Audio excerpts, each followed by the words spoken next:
Mercredi 4 mars, bonsoir à tous, bienvenue dans ce journal, voici nos titres. Journée de tournage en Principauté, la direction du tourisme et des congrès réalise en ce moment sa dernière campagne de promotion de la destination Monaco. L'occasion de voir les rues se transformer en film à ciel ouvert. L'une de nos équipes s'est glissée en coulisses. Le 4 mars, c'est la journée mondiale de lutte contre l'obésité, une maladie chronique qui touche de plus en plus de monde. On parle même de pandémie. Notre invité du jour, le docteur Sophie Broussol, endocrinologue nutritionniste au CHPG, nous mettra en garde contre les faux remèdes miracles. Dans ce journal également, la 12e soirée caritative musicale de l'Arche du Cœur proposée par l'Amas d'Arche au profit des personnes en situation de handicap mental. Reportage à suivre. Et puis c'est une pratique aussi fascinante que son nom, la placomusophilie, ou l'art de collectionner les capsules en métal des bouchons de champagne. Et vous verrez que certaines valent de l'or. Mais avant de développer ces titres, regardez ces images qui nous parviennent de Rome. Le prince Albert II était en visite à l'Arctic Circle Forum hier, où il a prononcé un discours devant une communauté d'experts, de scientifiques et d'autres décideurs politiques. Le souverain s'est employé à défendre une nouvelle fois la région arctique, confrontée à des défis croissants alors que le réchauffement global s'accélère. Malgré le contexte géopolitique tendu, le prince a souligné l'importance de ne pas oublier les enjeux climatiques et de poursuivre le dialogue et la coopération entre les nations, les chercheurs ainsi que les peuples autochtones. Revenons à Monaco, où la direction du tourisme et des congrès s'attelle, comme vous le savez, à faire rayonner notre territoire à l'international. Et pour l'aider dans cette mission, elle fait régulièrement appel à des agences de communication pour réaliser des campagnes de promotion de la destination. Ce mercredi, je vous propose d'entrer dans les coulisses de l'une d'elles, tournée actuellement dans les rues de la Principauté. Immersion signée Alexandra Pani, Sylvain Péroumal et Bastien Pigeon. Allez, c'est parti, action! Les caméras ont investi la place du casino. Ce n'est pas pour le dernier film de Steven Spielberg, mais la star ici, c'est justement Monaco. La direction du tourisme et des congrès a débuté le tournage de sa nouvelle campagne internationale qui a pour objectif de renforcer la notoriété de la Principauté comme destination unique au monde, à la fois pour le tourisme de loisirs comme celui d'affaires. Cette campagne, bien évidemment, va se décliner à travers des visuels fixes, destinés un peu à des magazines en impression, même si nous réduisons bien évidemment le print. Beaucoup d'images fixes, des bannières sur des sites internet, chez nos partenaires, mais également un film décliné en capsule, une identité visuelle. C'est ce que nous tournons aujourd'hui, un shooting des photos et le film qui associe les expériences représentées dans ces photos. Plusieurs séquences ont été réalisées dans les rues de la Principauté afin d'illustrer la singularité monégasque, l'intensité d'un Grand Prix de F1 à l'émotion d'une première à l'opéra. Monaco n'est pas seulement une destination, c'est une expérience totale. La campagne réalisée par l'agence Victor Monaco est composée de clips vidéo et de visuels photos. Pour cette campagne, nous sommes replongés dans l'ADN de cette destination. Qu'est-ce qui fait que Monaco est connu à l'international ? Qu'est-ce qui fait qu'il y a une légende autour de cet endroit, autour du rocher, autour de Monte-Carlo ? Le propre d'une campagne de communication, c'est d'être vue, d'être comprise et d'être retenue.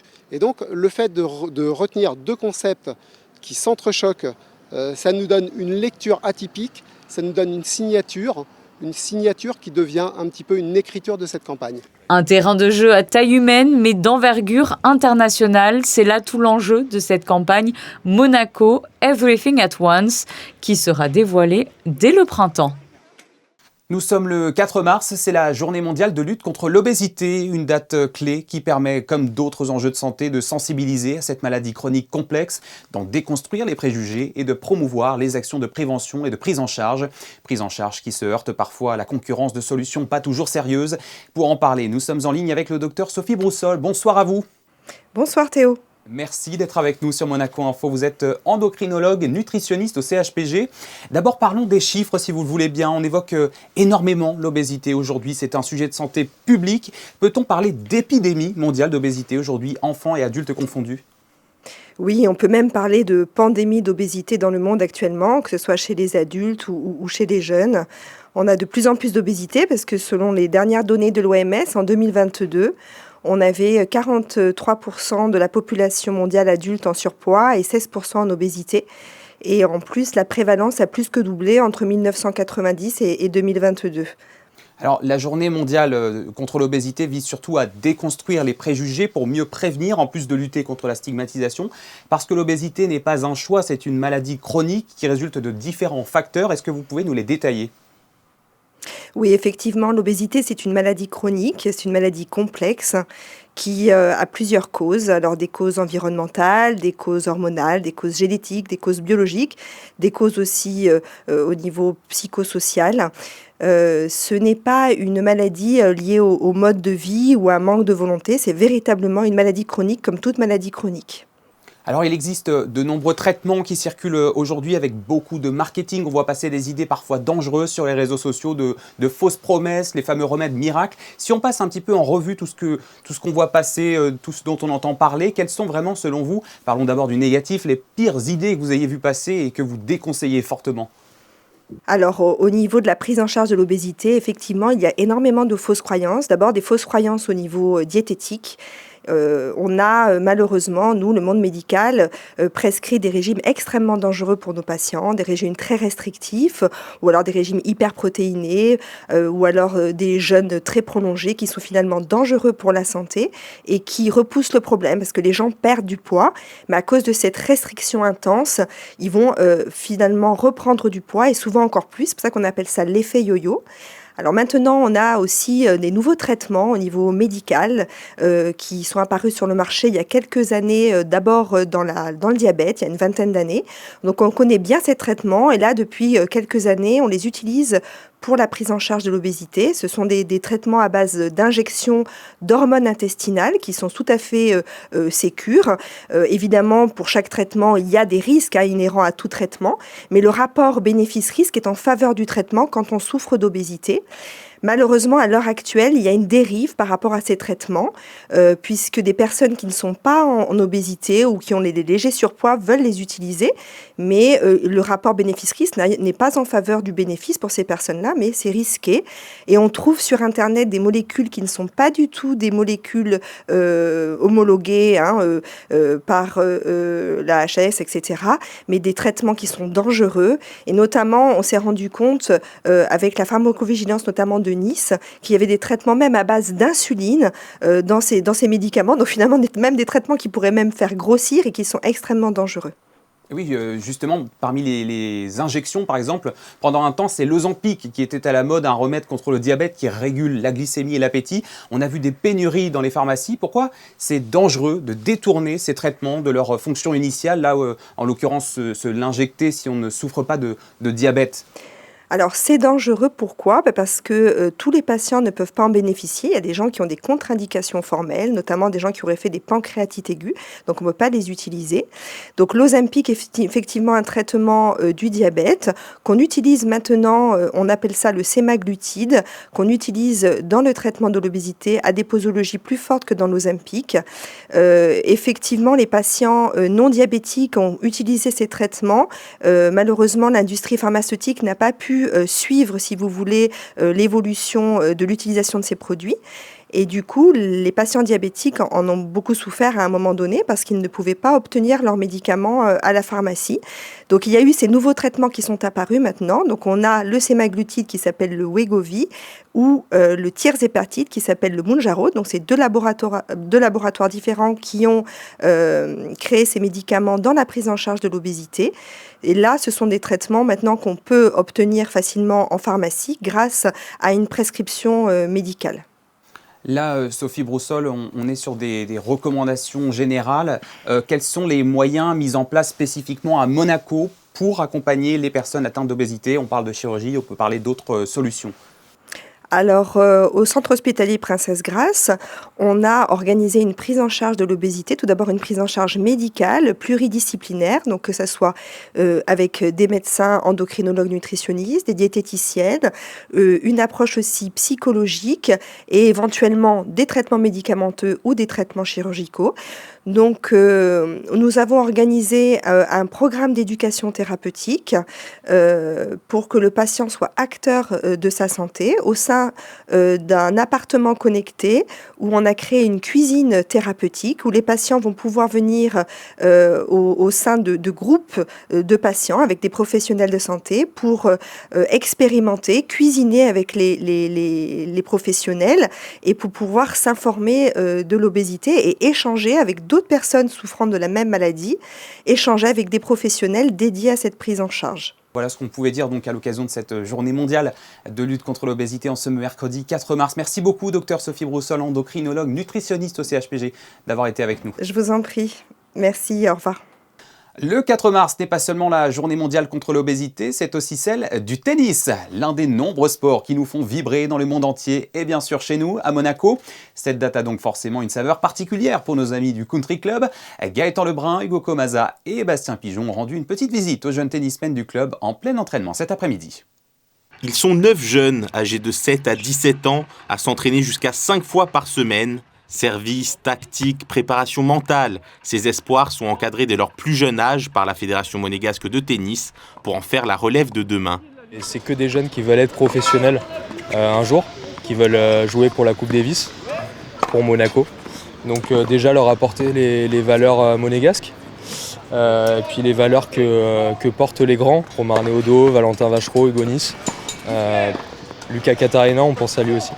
Mais voilà, leur apporter les valeurs et j'espère aussi les notions tennistiques, mentales et stratégiques pour un jour essayer de faire le plus de professionnels possible dans ce groupe-là, quoi.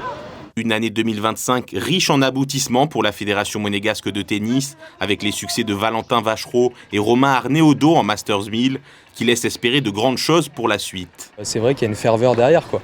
Et puis pour les petits, ils se rendent bien compte qu'il y a quelque chose qui se passe.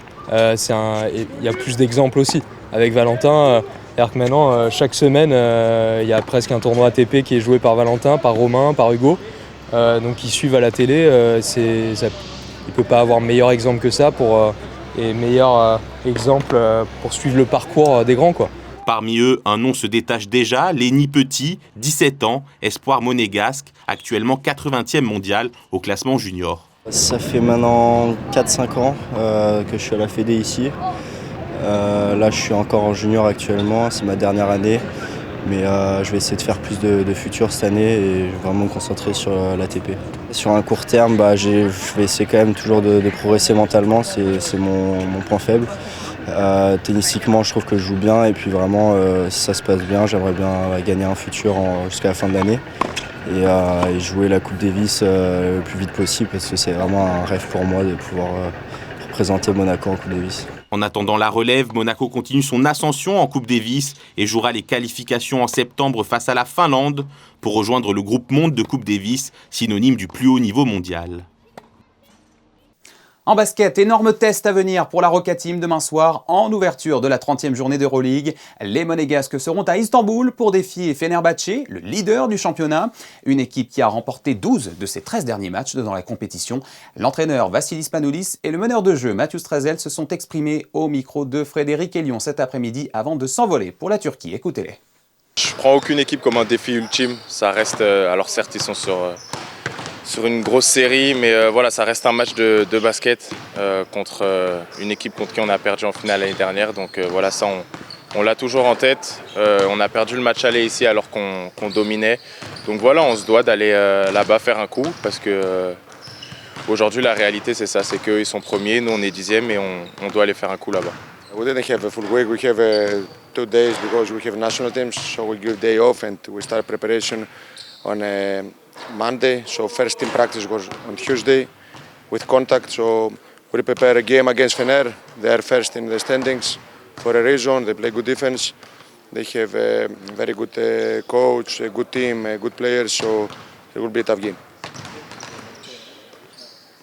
Chaque match qu'on va jouer, ça va être un peu des finales, même si ça fait déjà 2-3 semaines qu'on le dit. Là, il reste 9 matchs d'Euroleague, il faut qu'on les prenne tous si possible, mais le plus possible, sinon on se met en difficulté pour la fin de saison. Un nouvel épisode musical et caritatif à Monaco. La 12e édition de l'Arche du Cœur s'est tenue hier soir à l'Auditorium Régnier 3. Une soirée de gala organisée comme chaque année par la Madarche, l'association monégasque des Amis de l'Arche, au profit de l'Arche de Grâce. Cette soirée, animée bénévolement par des musiciens venus d'ici et d'ailleurs, avec entre autres 5 membres de l'OPMC, permet donc de récolter des fonds pour financer la structure et l'accompagnement. José Sacré et Camille Caloni étaient présents hier soir.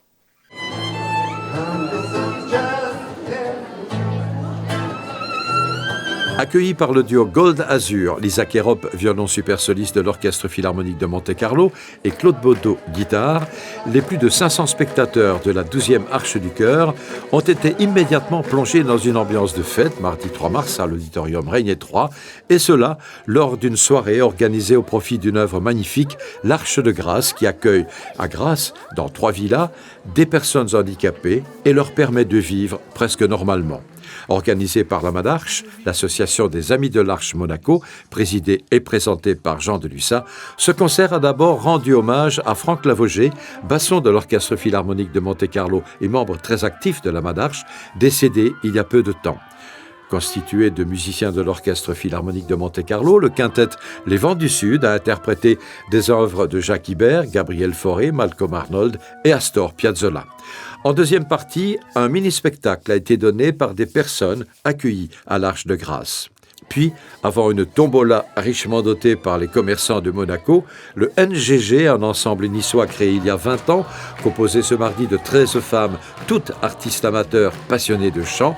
Ce groupe, le NGG, le Nice Gospel Group, accompagné par 4 musiciens, cet ensemble a offert au public un concert absolument magnifique de gospel, mais aussi de négro spirituel, pour la plupart traditionnels, mais quelquefois signés de stars comme Freddie Mercury, George Michael, Aretha Franklin et Johnny Nash.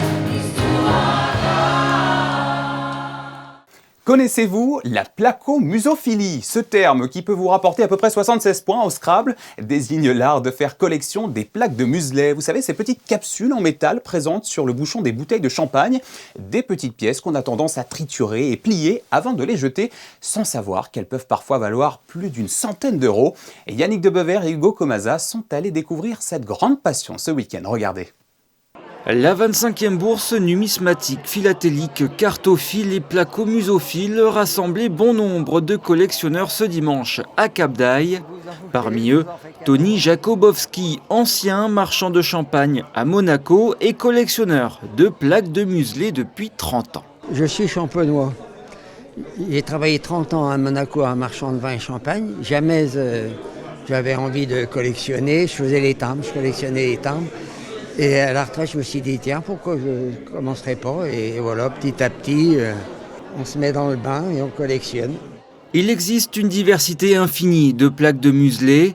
Certains aiment collectionner des portraits, d'autres des marques particulières. Mais celles qui ont le plus de valeur, ce sont les plaques à encoche. Pommery à encoche, vous voyez, c'est les capsules-là. Il y en a qui valent 200, 300, 500 euros. Qu'est-ce qui fait la valeur des plaques de muselet comme ça? La rareté, surtout la rareté et l'ancienneté. Alors il y a un catalogue de placomusophile qui est répertorié par ordre alphabétique et par date aussi. Le marché de la placomusophilie ne connaît pas la crise puisque rien que sur l'année 2025, 266 millions de bouteilles de champagne ont été expédiées. C'est donc une collection en perpétuelle évolution. Tous les ans, ça se renouvelle, vous voyez. Là, c'est 2024. Il y a l'additif 2025 et l'additif 2026 avec des nouvelles pièces, tout ça. Et maintenant que vous êtes au courant de la valeur de ces petites plaques, peut-être réfléchirez-vous à 2 fois avant de laisser vos enfants jouer avec. Oui, et pas que les enfants d'ailleurs. Allez, prenons maintenant la direction d'un lieu qui attire beaucoup de monde depuis son inauguration le 10 décembre dernier. La médiathèque Caroline ne cesse de séduire de nouveaux adhérents. Véritable temple de culture et de rencontres qui propose une multitude d'activités. Émilie Rousseau et Jean-Alexandre Dordet y étaient passés pendant les vacances scolaires. L'ambiance est studieuse. Ici, on lit, on se documente, on travaille, on joue, on crée. Dans un lieu propice au savoir et à la culture, la médiathèque Caroline a retrouvé son public et a conquis même de nouveaux adhérents, 1500 en plus depuis son inauguration en décembre dernier. On a différents publics qui cohabitent parfaitement ensemble. Donc ça va du public famille avec des tout petits et puis des collégiens, lycéens, des étudiants et du public adulte qui vient pour différentes choses. Donc tout le monde trouve son espace et c'est ce qu'on souhaitait vraiment, c'est que chacun s'approprie les lieux et trouve l'espace qui lui correspond en fonction de ce qu'il a envie de faire ce jour-là à la médiathèque. Ici, l'architecture a été pensée en fonction des usages et des différents publics. Florence et Claire viennent de Menton. Elles connaissaient la bibliothèque Louis Notary et sont aujourd'hui sous le charme de la médiathèque Caroline. Florence m'avait fait découvrir l'ancienne bibliothèque de Monaco on découvre celle-ci qui est évidemment sur le terme architectural absolument magnifique. Regardez la position ne serait que du lieu, ce qu'on voit, la disposition, l'aménagement, tout est fait de façon réfléchie, etc., etc. Donc c'est vraiment un lieu magnifique. On vient, nous, et on se pose là, enfin vraiment. On a envie d'y rester la journée, quoi. Enfin presque, il ferait hôtel, presque on resterait. Un lieu où il fait bon vivre et où on se sent bien. Carla fait ses études à Londres. Elle a choisi la médiathèque Caroline pour des vacances studieuses. Je suis venue chercher un peu de calme, un endroit pour travailler et aussi de l'espace. Et c'est la première fois que je viens à la médiathèque ici parce que j'étudie à Londres depuis que ça a ouvert. Et franchement, c'est super, il y a beaucoup de calme. Les tables, elles sont spacieuses, on peut charger nos ordinateurs, etc. Donc franchement, c'est super de travailler ici. Sur plus de 2500 mètres carrés, les lieux proposent aussi une programmation tout public. En ces vacances scolaires, tout est bon pour occuper les enfants, comme ici, avec un atelier Mousetrap. Est-ce que tu veux que ça soit plus léger? Est-ce que tu veux que ça soit plus lourd? Plus léger. Plus léger, alors on enlève ça. Ouais, voilà, boum, boum. Et on accroche directement comme ça. Ouais. Moi, j'adore faire des activités créatives. On réfléchit, on construit. On dessine. Là, c'est parfait pour t'occuper pendant les vacances, alors? Oui, j'adore. À la ludothèque, on joue et on se détend. Francesco est un habitué des lieux. Ici, je viens pour m'amuser, pour me détendre. Je viens ici quasiment tous les jours et c'est un bon endroit. Je conseille à tout le monde d'y aller. Des matinées studieuses aux après-midi ludiques, en passant par les soirées culturelles, les adhérents ont su s'approprier les lieux. Sur les 3 derniers week-ends, 1000 personnes ont franchi les portes de la médiathèque le samedi.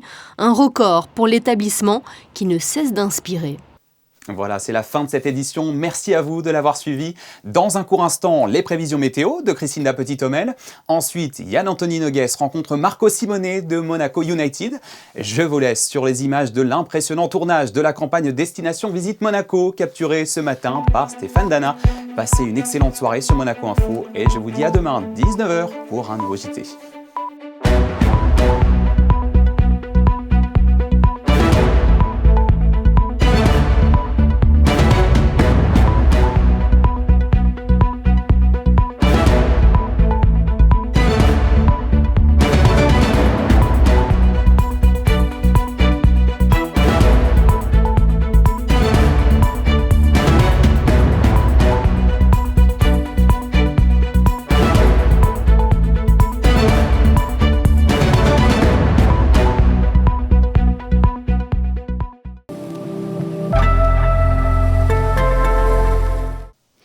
Bonjour à toutes et à tous, voici la météo de ce jeudi sur la Principauté. Le soleil sera au rendez-vous toute la journée, dès le matin un ciel parfaitement dégagé et lumineux. L'après-midi, le beau temps se maintient avec un ensoleillement plutôt généreux. Côté température, elles seront comprises entre 12 degrés le matin et 18 degrés au meilleur moment de la journée. Et puis sinon, nous fêterons les Olivia. Alors le prénom Olivia vient du latin oliva qui signifie olive ou olivier. L'olivier est un symbole de paix et de longévité depuis l'Antiquité. Alors dans la tradition méditerranéenne, offrir une branche d'olivier était un signe d'harmonie, un clin d'œil parfait pour une journée placée sous le signe du soleil. Je vous souhaite à tous une excellente journée sur Monaco Info.